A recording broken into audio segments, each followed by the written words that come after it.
All right, Dinah, you're up. Thank you. Good afternoon, and thank you for joining us today. And happy Black History Month. My name is Daniel Carter. I am the plant manager at the Lawrenceburg, Georgia plant, and a member of the AAN National Leadership Board. The AAN is an employee-led resource group looking to attract, develop, retain talent by providing meaningful leadership and professional networking opportunities at all levels of the organization. Today, we will be discussing the movie Hidden Figure, which depicts the lives of Katherine Johnson, Mary Jackson, and Dorothy Vaughan. These extraordinary women played an instrumental role in the space race. Let's get started. It is my pleasure to introduce today's speaker, Mr. Anthony Ross. Anthony is a senior environmental health and safety director within GSC, supporting our architectural manufacturing plants. Anthony is also the fourth generation grandnephew of Harriet Tubman Ross and the CEO of the Harriet Tubman Ross Foundation. Please join me in giving a warm welcome to Anthony Ross. Thank you. Thanks, Danny. I appreciate that. See all the claps. Thank you. So, as Dania said, I'm Anthony Ross, and yes, I am a team member of Sherwin Williams. So I'm honored to be before you today to speak about three wonderful women, as well as one lady that's near and dear to my heart. So what we're going to talk about is preparation meets opportunity equals success. So I'm going to talk about the computer, the engineer, the leader, and the conductor. Katherine Johnson, Mary Jackson, Dorothy Vaughan, and Harriet Tubman. So Merriam-Webster's dictionary defines fair in accordance with the rules and standards, with the standards, legitimate. So he who writes the rules and the standards controls the race. We are already there. The women and Hidden Figures could see the end before they ever got there. The women initially played and excelled by the rules in hopes of receiving equal treatment as their counterparts.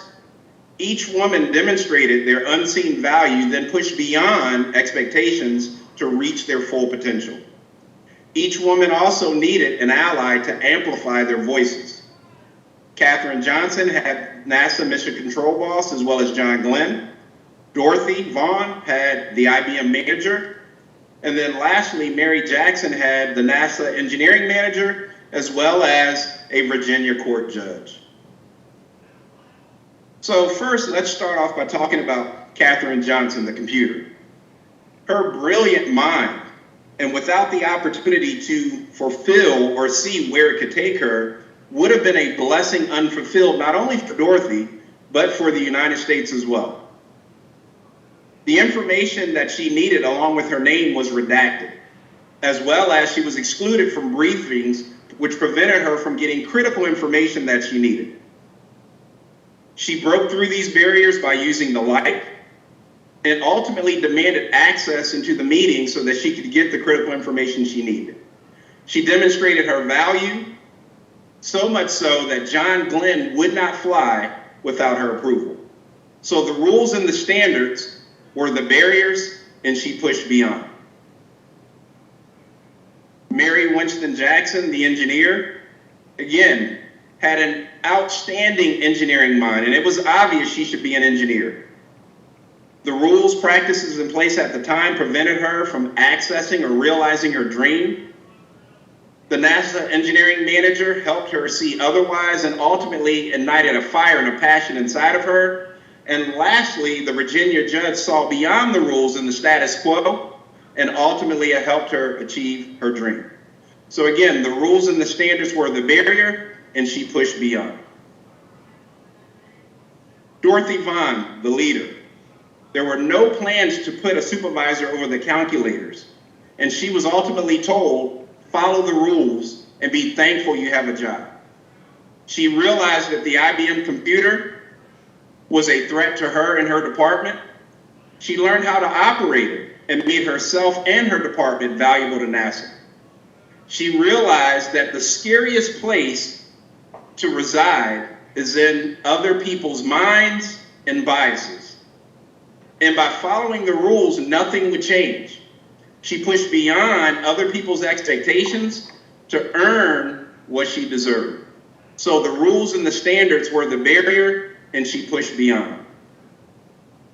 And then lastly, Harriet Tubman Ross, the conductor. During the period that Harriet was born, Black people were seen and treated as property and bought and sold as cattle. She saw beyond the rules and freed herself and approximately 1,000 slaves, and ultimately had a bounty placed on her head in today's dollars of $1.2 million. She could not read or write, but became a U.S. war hero, was a spy for the Union Army during the Civil War, and led the only female-led raid during the Civil War. She did not settle for the life she was born into, but she pushed beyond expectations to fight for not only her freedom, but the freedom of her people, and ultimately became a hero. So the rules and the standards were the barrier, and she pushed beyond. So fairness, again, in accordance with the rules or standard, it's legitimate. Rules, standards, and people can be barriers that prevent you from achieving your dreams. But despite this, you've got to give 150% in striving to achieve your dreams. And oh, by the way, having allies along the way does help. How can you be an ally to those who need it? Thank you. Appreciate it. Daniel?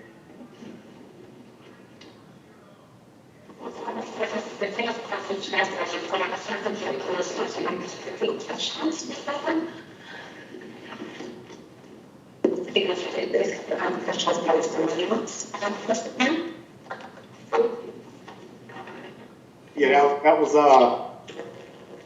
almost, I could barely hear it, so I may be having some issues with your sound. But as we jump into the Q&A portion, we really just wanted to have a few questions for Anthony, if there are any. Anthony, I know I had one. They mentioned at the beginning that you were CEO of the Harriet Tubman Ross Foundation. Yes. What is that? I guess what are the goals, or what is the mission statement of that foundation? What are you guys focused on? Yeah, so the mission statement is basically to help minorities and the people of color overcome societal barriers that have prevented people from achieving their dreams. So the foundation was started approximately 1.5 years ago. So we're still growing, still trying to get things fully ramped up. But ultimately, the goal is to help minorities, people of color, overcome barriers or things that have prevented them from achieving their dreams. Gotcha. Yeah, so if somebody wants to get involved, maybe if somebody wants to help, how do we go about, contacting you, or how can we provide any assistance? How can, and we talked about allies in your last statement here, how can we be allies for the foundation? Yep, so I will send the AAN a link to the Harriet Tubman Ross Foundation's website. So you can start there. There's information there. There's contact information as well. So I would direct you there. There's also a YouTube series that I am actually working on. It's Harriet's Above Ground Railroad. You can look it up on YouTube. And it's just a video series that teaches and educates the viewer on the history of slavery, basically from 1492 forward. Obviously, it goes beyond that, but I had to have a solid starting point. So I started at 1492, and it just takes you through a nice journey of slavery, how it came about, the ramifications, and the impact. Fantastic. Any more questions for Anthony?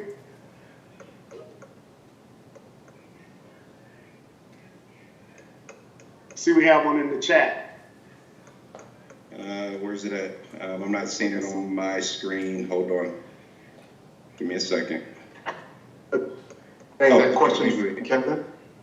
How do you feel the movie depicts the characters versus who they were as family? How do you feel the movie depicts the characters versus who they were as family? Well, here's what I'll say. The the ladies in the movie, obviously I'm not related to them, but here's what I can share with you. I've got aunts, I've got grandparents, uncles that were alive during that time and have shared stories with me. I think the movie depicted what, unfortunately, African Americans went through during that time very well. So there was no surprise as to what I saw depicted in the movie, because those are stories and things that have been shared with me. Obviously, being related to Harriet Tubman, being mindful kind of the things that African Americans go through was imparted on me at a very early age, and helping and working towards overcoming, those societal barriers or those things that prevent people from achieving their dreams have definitely been something that, it was ingrained in me that that's something as a Ross, you've got to work to overcome. I think the movie was dead on based on stories that were shared with me.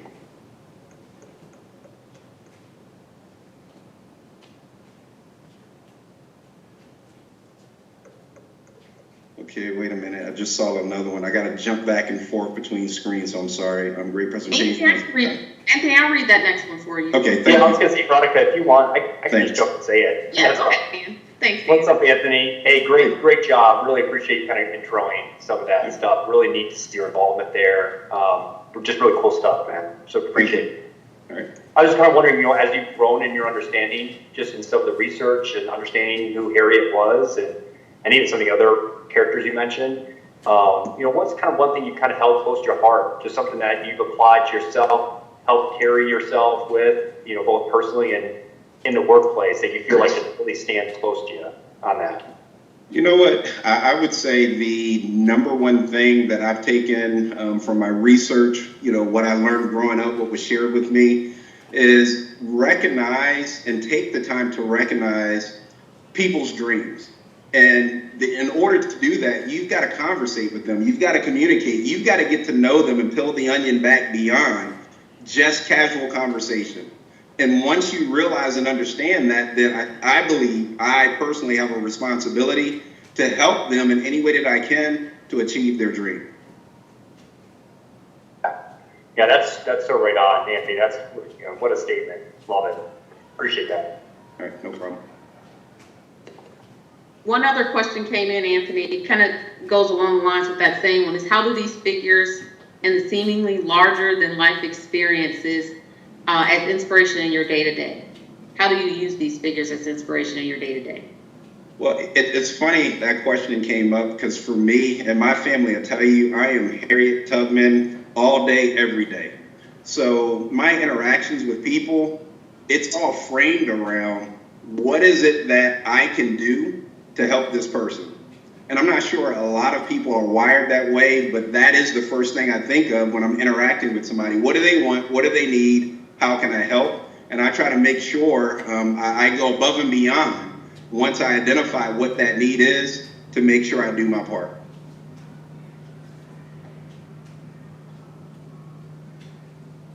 Excellent. Thank you, Anthony.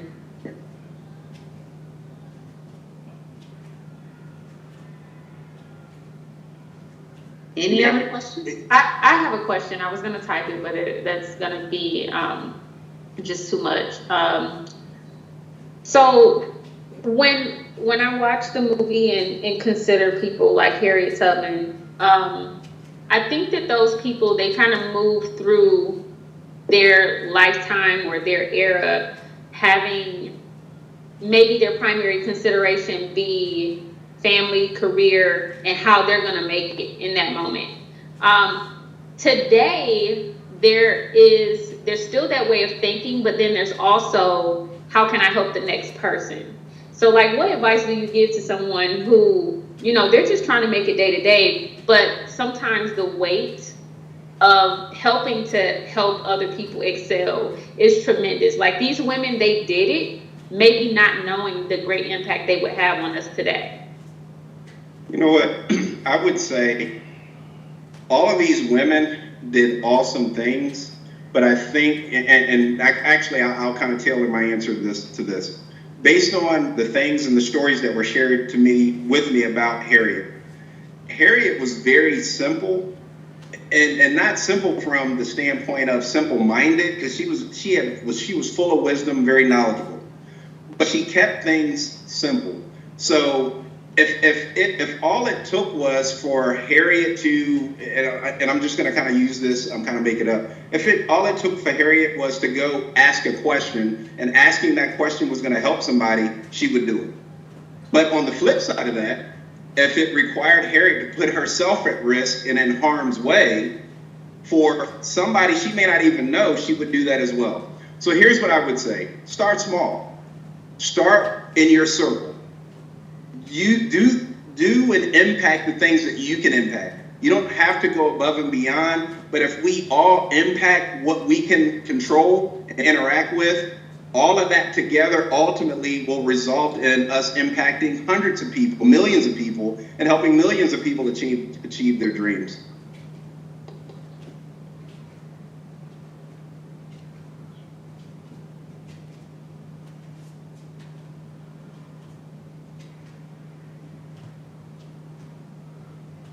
Very good. Any other questions?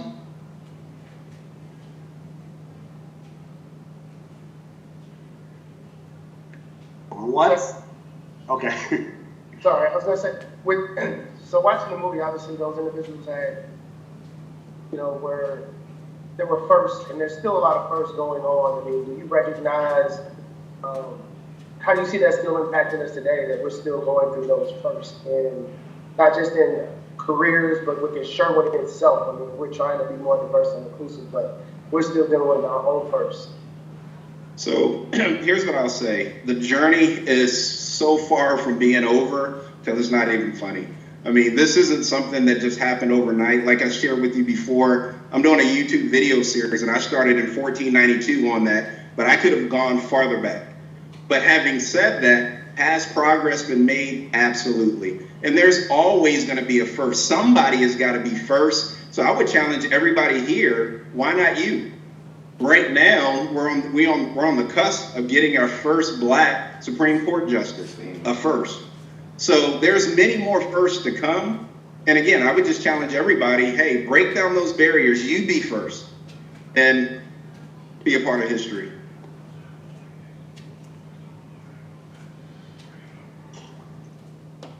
Hey, thank you, Anthony. We're definitely seeing some more questions out there, and I please encourage you to still put those questions in the chat, and we'll definitely respond back. But we do want to move on to the rest of the session for us. But thank you so much, Anthony. Really just wonderful, wonderful information, and really thank you for sharing. No problem. Thank you for having me. Appreciate it.